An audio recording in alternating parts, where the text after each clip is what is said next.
Hi, it's Judy and Sprout. We're here at Soul Farm. It is November, just turned November, and we've had a couple freezes at night. This morning when I got up to put water in Boogie Man's feed, the water in the hose was frozen. So even though I've been spending weeks getting ready for winter, I know now it's really coming.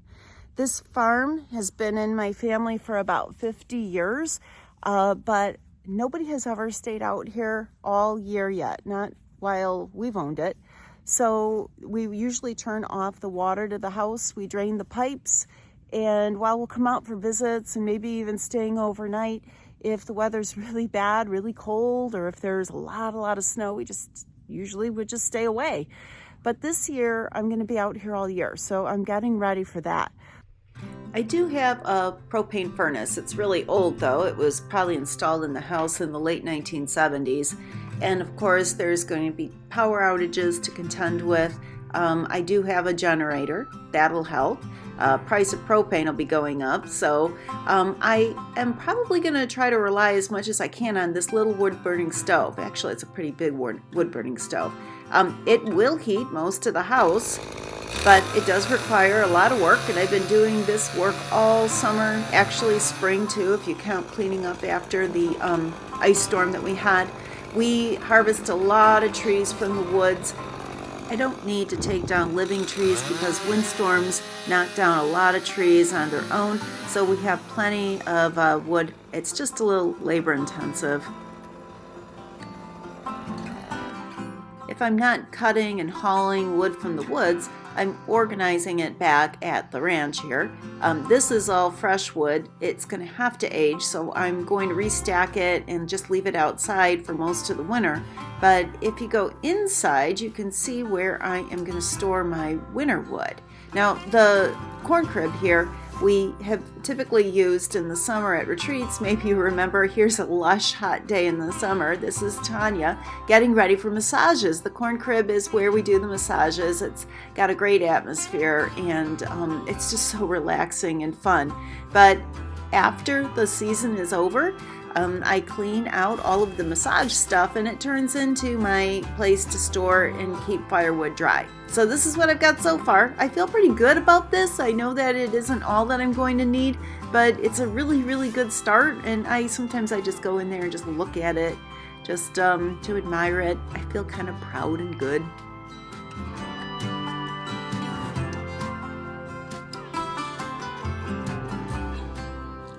Oddly, I'm enjoying this job of cutting and moving and stacking and organizing firewood a lot more than I thought I would. But it's still always nice to take a break with a friend.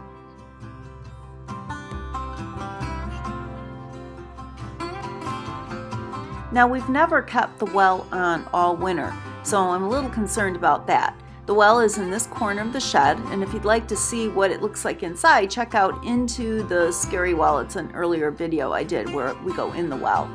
The lines run all the way through the yard to the house, so because they're under the frost line, I understand I don't need to worry about freezing there.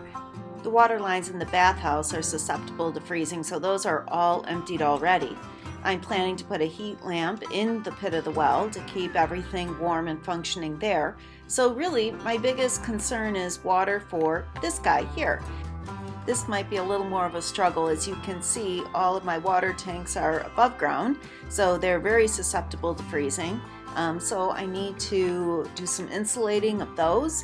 There are heaters that you can put in there and run like an electric extension cord to it, but of course when the power goes out, that could be a problem.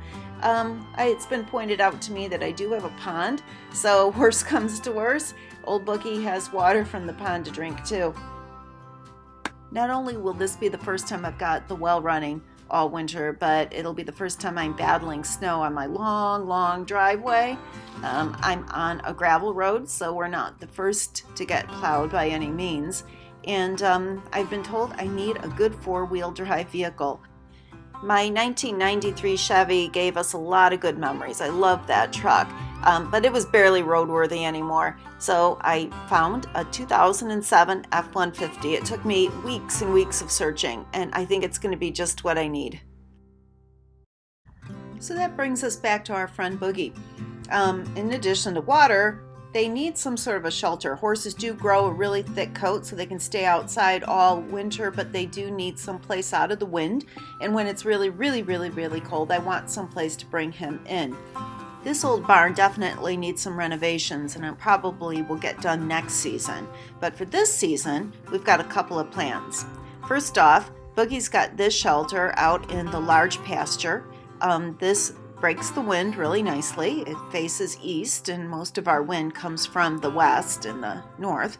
You can see that he's got lots of pasture, but this grass isn't going to be green and lush for very much longer.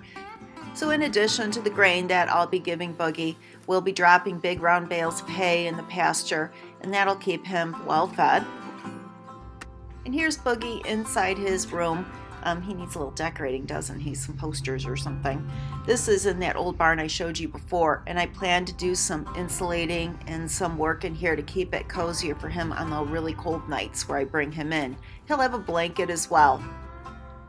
You know, the more prepared that I get for winter, the less nervous I am about it. I know that there's going to be some really hard days, but I think there's actually going to be some really beautiful days too.